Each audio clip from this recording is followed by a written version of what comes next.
Hi అందరికీ very good morning. Welcome back to our channel. అందరూ ఎలా ఉన్నారు? నేనైతే చాలా బాగున్నాను. మీరు కూడా బాగుండాలని కోరుకుంటున్నాను. ఈరోజు వీడియో ఏంటంటే నేను నా డైలీ రొటీన్లో కొంత పార్ట్ని నేను చూపిస్తున్నాను.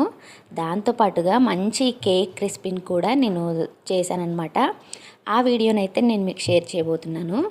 పిల్లలు ఎంతో ఇష్టపడే కేక్ని చాలా హెల్తీగా వితౌట్ షుగర్తో చేశానన్నమాట.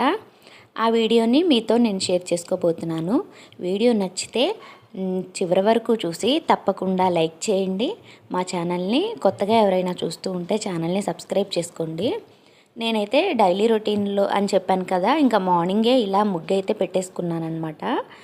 ఎర్లీ మార్నింగ్ 5కి లేస్తే కానీ నాకు ఇంట్లో పనులన్నీ అవ్వవు. ఒక్కొక్కసారి అయితే ఇంకా ముందే లేవాల్సి వస్తుందన్నమాట, ఇంకొంచెం పనులు ఎక్కువగా ఉంటే. ఇంకా ఇక్కడైతే నేను మార్నింగే ముగ్గు అయితే పెట్టేసుకున్నాను ఇలా. తర్వాత అయితే నేను మెంతుల వాటర్ మా వారికి అయితే ఇస్తాను డైలీ. ముందు రోజు నైటే మెంతులు కడిగేసి ఇలా వాటర్ పోసేసి నానబెట్టేసుకొని మూత పెట్టేసుకున్నాను. ఇంకా మార్నింగ్ లేవగానే బ్రష్ అయిన తర్వాత ఈ మెంతుల వాటర్ అయితే ఆయనకైతే ఇచ్చేస్తానమాట. అప్పుడు కొంచెం షుగర్ లెవెల్ అయితే కంట్రోల్లో ఉంటుందని చెప్పి అలా అయితే ఇస్తాను. ఇంక ఇక్కడైతే ఇంకా ముందైతే టీ పెట్టుకొని తాగేశాను. ఎందుకంటే ఇది ఉంటేనే నాకు పని అనేది ముందుకెళ్తూ ఉంటుందన్నమాట.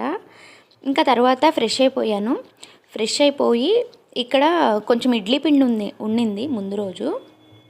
ఆ ఇడ్లీ పిండితో కొంచెం పునుగులు అయితే వేసేసాను అనమాట. కొంచెం మైదా యాడ్ చేసి ఇంకా ఉల్లిపాయ జీలకర్ర అవన్నీ కోసి వేసి ఇంకా ఇక్కడైతే పునుగులు అయితే వేసేస్తూ ఉన్నాను. ఇంకా పిల్లలకైతే ఇష్టం అనమాట పునుగులు. కొంచెమే ఉండింది. ఇంకా ఒక ప్లేట్ అయినా ఇడ్లీ వేద్దామంటే ఇంకా తక్కువైపోతుంది అనమాట, ఎటు కాకుండా అవుతుంది అని ఇక్కడైతే నేను ఇలా పునుగులు అయితే వేసేసాను. ఇంకా తర్వాత పిల్లల్ని రెడీ చేసి స్కూల్కి అయితే పంపించేశాను. ఇంకా మధ్యాహ్నం లంచ్లోకి అయితే బీట్రూట్ కర్రీ అయితే చేశానమాట. బీట్రూట్ని గ్రేట్ చేసుకొని ఇలా అయితే ఇంకా పోపులో వేసేసుకున్నాను. ఇంకా దీనిలో అయితే కొంచెం ఉప్పు కొంచెం పసుపు వేసిన తర్వాత అది 3 వంతులు మగ్గిన తర్వాత ఇంకా దానిలో అయితే కొంచెం కారము, ధనియాల పొడి, గరం మసాలా పొడి, ఇంకా సాల్ట్ సరిపోకపోతే కొంచెం సాల్ట్ అయితే యాడ్ చేసుకున్నాను అనమాట. మూత పెట్టేసుకుంటే ఇంకా తొందరగా మగ్గిపోతుంది అని చెప్పి ఇంకా మూత అయితే పెట్టేసుకొని ఇంకా 2 మినిట్స్లో కుక్ అయిపోతుంది. ఎందుకంటే ఆల్రెడీ దాంట్లో వాటర్ ఉంటాయి కదా, కుక్ అయిపోతుంది. ఇక్కడైతే కర్రీ అయితే రెడీ అయిపోయింది. ఇంకా నేనైతే దోసకాయ పప్పు కూడా ఒకటి చేశాను. ఇంకా తర్వాత ఏంటంటే ఇంకా క్యారెట్ క్యాప్సికమ్ కలిపి చేశాను. విడిగా క్యారెట్ చేసినా తినరు, అచ్చంగా క్యాప్సికమ్ విడిగా చేసినా తినరు అనమాట పిల్లలు. అందుకని 2 కలిపి అయితే చేసేసానమాట. ఇంకా లంచ్ బాక్స్ ఇచ్చేసిన తర్వాత ఆఫ్టర్నూన్ టైంలో అయితే ఇలా నేను చెప్పాను కదా డ్రై ఫ్రూట్స్తో కేక్ చేశానని చెప్పి, డ్రై ఫ్రూట్స్ కేక్ అనమాట. దానికోసం నేను డేట్స్ తీసుకున్నాను. ఒక 20 దాకా సీడ్స్ తీసేసి తీసుకున్నాను డేట్స్. వాటిని ఒక గిన్నెలో వేసేసుకొని కొంచెం గోరువెచ్చని పాలన్నీ అవి మునిగేంత వరకు ఇలా పోసేసుకున్నాను అనమాట. ఇంకా దీన్ని ఏంటంటే మనం ఒక 1.5 అవర్ పాటు అలా నానబెట్టుకోవాలి డేట్స్ని.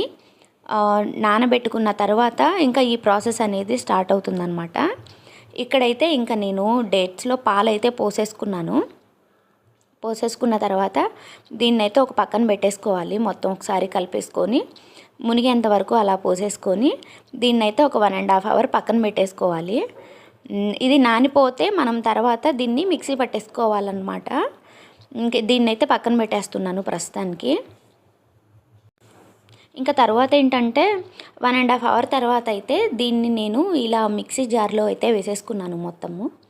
ఇలా మిక్సీ జార్లో మొత్తం వేసేసుకొని దీన్నైతే మిక్సీ పట్టేసుకున్నాను, గ్రైండ్ చేసేసుకున్నాను అనమాట.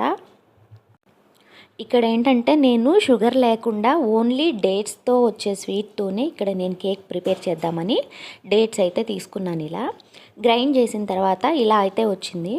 ఇప్పుడైతే దీంట్లో నేను కొంచెం నెయ్యి అయితే యాడ్ చేస్తున్నాను. నెయ్యి కాకుండా మనం సన్ఫ్లవర్ ఆయిల్ అలా కూడా వాడచ్చు, ఫ్లేవర్లెస్ ఆయిల్ అయితే వాడచ్చు అనమాట. నేనైతే నెయ్యి అయితే బాగుంటుందని నెయ్యి అయితే తీసుకొని మనం మళ్ళీ ఒకసారి అలా గ్రైండ్ చేసుకొని దీన్నైతే పక్కన పెట్టేసుకోవాలి. ఇంకా తర్వాత ఏంటంటే మనకి బేకింగ్ కోసము మనము ప్రీహీట్ చేసుకోవాలన్నమాట గిన్నెని. కొంచెం మందంగా ఉన్న వెడల్పాటి గిన్నె అయితే నా దగ్గర ఉండింది. దాన్నైతే స్టవ్ మీద పెట్టేసుకున్నాను. ఇంకా ఇలా స్టాండ్ ఉంటే దాన్ని కూడా అలా ప్లేస్ చేశానన్నమాట. ఇలా ఏంటంటే ఇక్కడ నేను సాల్ట్ అయితే ఏమీ కింద పోయట్లేదు గిన్నె లోపల. ఎందుకు అంటే నాకు ఈ గిన్నెకి సరిపోతుందన్నమాట నా బేకింగ్‌కి. ఎందుకంటే నేను దాన్ని లో ఫ్లేమ్‌లో పెట్టేస్తాను. ఇలా దాని మీద అయితే ఇలా మూతతో అయితే కవర్ చేసేసుకోవాలి. ఇది లో ఫ్లేమ్‌లో పెట్టి ప్రీహీట్ అయిపోయేలోపు మనం పిండి అయితే ఇక్కడ మిక్స్ చేసుకోవాలన్నమాట. ఇక్కడైతే నేను ఒక కప్పు గోధుమ పిండి అయితే తీసుకున్నాను.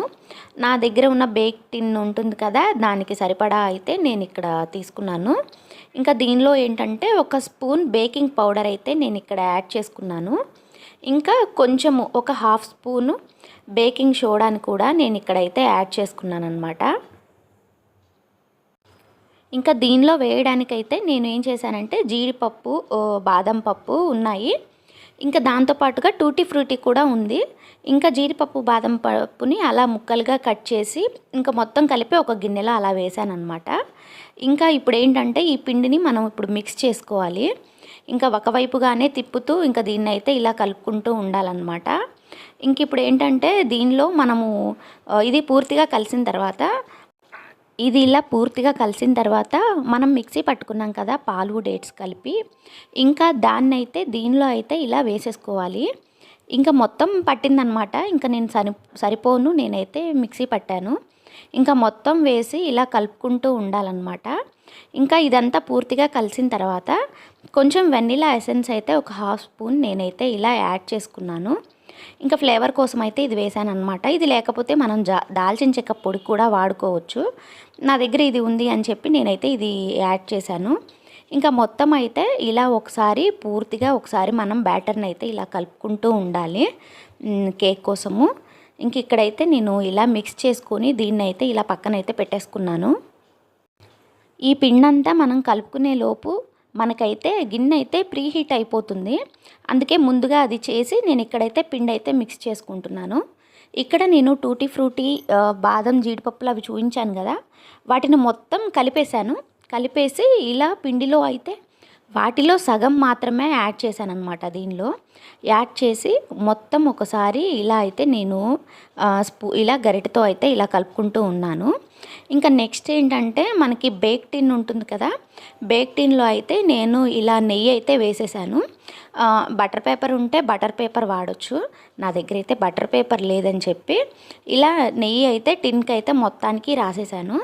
ఇలా రాసేసిన తర్వాత ఇప్పుడు మనం కలుపుకున్న పిండి ఉంటుంది కదా, ఆ పిండిని అయితే ఈ బేక్ టిన్లోకి అయితే ఇలా ట్రాన్స్ఫర్ చేసేసుకోవాలి మొత్తం పూర్తిగా. మనకి పిండి ఏంటంటే బేక్ టిన్కి సగమే రావాలి. ఇంకా ఎక్కువ వస్తుందంటే అది బేక్ అయిపోయిన తర్వాత దానికి హైట్ పొంగుతుంది కదా, అందుకని బేక్ టిన్లోకి సగం వచ్చే వరకే మనం పిండి అయితే వేసేసుకోవాలి దానిలో. ఇక్కడైతే నేను బేక్ టిన్లోకి కలిపిన పిండి అంతా ఇలా అయితే వేసేసుకున్నాను. నేను చాలా తక్కువగా కలుపుకున్నాను అనమాట. ఇదంతా చేస్తే నాకు ఒక హాఫ్ కేజీ పైనే అలా కేక్ వస్తుంది. 3/4 కేజీ అలా వస్తుందన్నమాట దీనిలో అయితేను. దీని మొత్తాన్ని ఇలా నేను ఈవెన్గా అయితే గరిటెతో అలా స్ప్రెడ్ చేసుకున్నాను. ఇంకా తర్వాత ఏంటంటే మిగిలిన జీడిపప్పు, బాదం పప్పు పలుకులు, టూటీ ఫ్రూటీ అవన్నీ ఉన్నాయి కదా, వాటిని అయితే నేను పైన అయితే అలా డెకరేట్ చేశానన్నమాట. ఇలా మొత్తం నేనైతే టిన్ పైన ఇలా డెకరేట్ చేసేసుకున్నాను. చాలా కలర్ఫుల్గా ఉందన్నమాట డెకరేట్ చేసిన తర్వాత. మరి కేక్ అయితే ఎలా వస్తుందో తెలీదు. ఇంకా ఇక్కడైతే నేను దీన్ని ఏం చేశానంటే మనం బేకింగ్ కోసం ముందుగా ప్రీహీట్ చేసుకున్న గిన్నెలోకి ఈ బౌల్ని అయితే నేను ఇలా ట్రాన్స్ఫర్ చేసేసుకున్నాను అనమాట. ఇలా పెట్టేసుకున్న తర్వాత దీనిపైన లిడ్ పెట్టి కవర్ చేయాలి. బయటికి గాలి కూడా వెళ్ళకుండా అలా క్లోజ్డ్గా ఉండే లిడ్ అయితే మనం ఇలా పెట్టి కవర్ చేయాలన్నమాట. ఇలా మనం ఒక 45 మినిట్స్ అలా పెడుతూ ఉండాలి. ఇంకా మధ్యలో చెక్ చేసుకుంటూ ఉండాలన్నమాట. 45 మినిట్స్ లో ఫ్లేమ్లో అయితే నేను పెట్టేశాను. నేను మధ్యలో ఒకసారి చెక్ చేస్తే ఇలా కొంచెం బేక్ అయింది. బేక్ అయిన తర్వాత ఇంకా మళ్ళీ కొంచెం టైం పడుతుంది అని చెప్పి నేను అలా అయితే ఉంచేసి మళ్ళీ మూత పెట్టి కవర్ చేశాను. నాకు ఎగ్జాక్ట్గా ఏంటంటే 50 మినిట్స్ నుంచి 1 అవర్ టైం పట్టింది ఇది బేక్ అవ్వడానికి లో ఫ్లేమ్లో.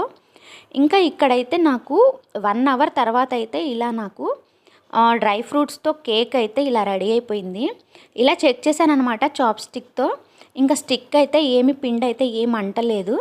మొత్తం ఇలా పూర్తిగా బేక్ అయిపోయింది. ఫస్ట్ చుట్టూ బేక్ అయ్యి తర్వాత లోపల మిడిల్లో అయితే ఇలా బేక్ అయిపోయిందనమాట. ఇంకా ఇప్పుడైతే మనం తీసేసుకొని దీన్ని కొంచెం చల్లారబెట్టుకోవాలి. ఇక్కడైతే నేను గిన్నెలోంచి తీసేసి ఈ బేక్ టిన్ని బయట అయితే పెట్టేశాను అనమాట. ఇంక ఇది పూర్తిగా చల్లారిన తర్వాత ఏంటంటే చాకుతో నేను చివర్లంతా ఇలా కట్ చేస్తూ వచ్చాను. ఆల్రెడీ అది కొంచెం లూజ్గానే ఉందన్నమాట. ఇంకా మనం ప్లేట్లో వేసే టైంలో ఎక్కడన్నా డిస్టర్బ్ అవుతుందేమో అని చెప్పి నేను ఒకసారి అలా ట్రై చేశాను. ఇంకా తర్వాత దానిపైన ఇలా ప్లేట్ పెట్టి కవర్ చేసి దాన్ని ఇలా బోర్లించాను అనమాట. బోర్లించిన తర్వాత నాకైతే ఇలా పర్ఫెక్ట్గా కేక్ అయితే వచ్చేసింది. చాలా బాగా వచ్చిందనమాట. కేక్ అయితే చాలా రుచిగా ఉంది తింటుంటే కూడా. దానిపైన ఇలా ఇంకో ప్లేట్ పెట్టి దాన్ని అసలు పొజిషన్కి అయితే ఇలా తీసుకొచ్చేసాను. ఇంకా ఇదన్నమాట డ్రై ఫ్రూట్స్తో కేక్ అయితే వితౌట్ షుగర్, మైదా, ఎగ్ ఏమీ లేకుండా ఇలా ఈజీగా పిల్లలకి హెల్తీగా చేసి పెట్టచ్చు. నాకైతే చాలా బాగా నచ్చింది. ఇది కట్ చేసిన తర్వాత కూడా చాలా బాగా వచ్చిందనమాట కేక్ అయితేను. చాలా ప్లఫీగా వచ్చింది కేక్ అయితే. నేను ఇది సెకండ్ టైం చేయడము. ఫస్ట్ టైం ఒకసారి చేసినప్పుడు ఎక్కువ బేక్ అయిపోయింది. ఈసారి మాత్రం చాలా పర్ఫెక్ట్గా బేక్ అయిపోయింది అనమాట. మనం ఏంటంటే దీన్ని పెట్టినప్పుడు మనం ఇంకో పని అయితే ఏది పెట్టుకోకుండా దానిపైనే దృష్టి పెడితే కేక్ అయితే చాలా బాగా వస్తుంది. ఇలా నేను ఒక పీస్ అయితే కట్ చేశాను పిల్లల కోసమని. ఇలా కట్ చేసి దాన్ని ఒకసారి ఇలా టెస్ట్ చేశాను ఎలా వచ్చిందా అని చెప్పి చూస్తే చాలా పర్ఫెక్ట్గా వచ్చిందనమాట. ఇంకా కేక్కి లోపల కూడా మనము ముందు పిండిలో అవన్నీ యాడ్ చేసాం కదా, జీడిపప్పు, టూటీ ఫ్రూటీ అవన్నీ యాడ్ చేసాం కదా, దానివల్ల కూడా ఇవి ఇంకా బాగా కనిపించాయి అన్నమాట కేక్ పీస్ తీయగానే. షుగర్ లేకపోయినా ఈ డేట్స్ అయితే షుగర్ని అయితే చాలా బాగా మేనేజ్ చేశాయి. ఇదైతే చాలా హెల్దీ కూడాను పిల్లలకి. ఎందుకు అంటే షుగరు, మైదా ఏమీ వాడకుండా ఇలా చేయడము పిల్లలకి చాలా హెల్దీ కదా. నాకు కొంచెం టైం టేకింగే కానీ చాలా బాగా వచ్చింది. ఇదిగోండి ఇక్కడ నొక్కి చూస్తుంటే చూడండి చాలా బాగా వచ్చిందనమాట. మీకు కుదిరితే మీరు కూడా ఒకసారి ట్రై చేయండి. ఇక్కడ ఏంటంటే నేను మీషోలో అయితే ఇలా ప్లాంట్స్ అయితే ఆర్డర్ చేశాను. ఇది సెకండ్ టైం అనమాట నేను ఆర్డర్ చేయడము. ఒకసారి బ్యాంబూ ప్లాంట్ అనేది ఆర్డర్ చేశాను. అది 1.5 ఇయర్ దాకా నాకు పనిచేసింది. ఇంకా తర్వాత ఏంటంటే పిల్లలు ఏంటంటే గాజు బౌల్తో సహా వచ్చేసింది. అది ఆర్డర్ చేసినప్పుడు పిల్లలు ఆడుతూ దాన్ని పగలగొట్టేశారనమాట. దాన్ని తీసి నేను ఒక కుండీలో అయితే పాటింగ్ చేశాను. ఆ బ్యాంబూ ప్లాంట్ అయితే ఇప్పటికీ అలానే ఉంది. ఇంకా ఇక్కడ సెకండ్ టైం ఏంటంటే అప్పుడు బాగా వచ్చింది కదా అన్న ధైర్యంతో ఇంకా ఇక్కడ సెకండ్ టైము ఇండోర్ ప్లాంట్స్ లాగా మనీ ప్లాంట్ ఉంటుంది అని చెప్పి ఇక్కడ నేను ఆర్డర్ చేశాను. చాలా తక్కువ పడింది అనమాట నాకు. ఇది చాలా అంటే చాలా తక్కువ పడింది. ఇంకా బయటికి వెళ్తే మనకి చాలా ఎక్కువ అవుతుంది. ఇలా కలర్స్ స్టోన్స్ ఇచ్చారు. ఒక వైట్, ఇంకేంటంటే మల్టిపుల్ కలర్ స్టోన్స్ అయితే ఇచ్చారు. ప్యాకింగ్ కూడా చాలా బాగా చేశారనమాట. నాకు ప్యాకింగ్ అయితే చాలా బాగా నచ్చింది. మొత్తం బబుల్ ర్యాప్ చేసేసారు. ఇలా 2 గ్లాస్ వెసల్స్ అయితే ఇలా వచ్చాయన్నమాట. 2 ఒకటే సైజులో ఉన్నాయి. ఇవేంటంటే పల్చగా లేవు, చాలా మందంగా ఉన్నాయన్నమాట. మొక్కలు కూడా 2 మొక్కలు చాలా బాగా వచ్చాయి. వాటిని ఎలా కేర్ తీసుకున్నారంటే ఏదో జెల్ అయితే పెట్టారు, వేర్ల దగ్గర అయితే ఏదో జెల్ పెట్టారు. చాలా బాగా వచ్చింది. ఇంతేనండి ఈరోజు నా వీడియో మీకు నచ్చితే తప్పకుండా లైక్ చేయండి, మా ఛానల్ని సబ్స్క్రైబ్ చేసుకోండి. మరో మంచి వీడియోతో మళ్ళీ కలుద్దాం. బాయ్ అందరికీ. Thank you for watching.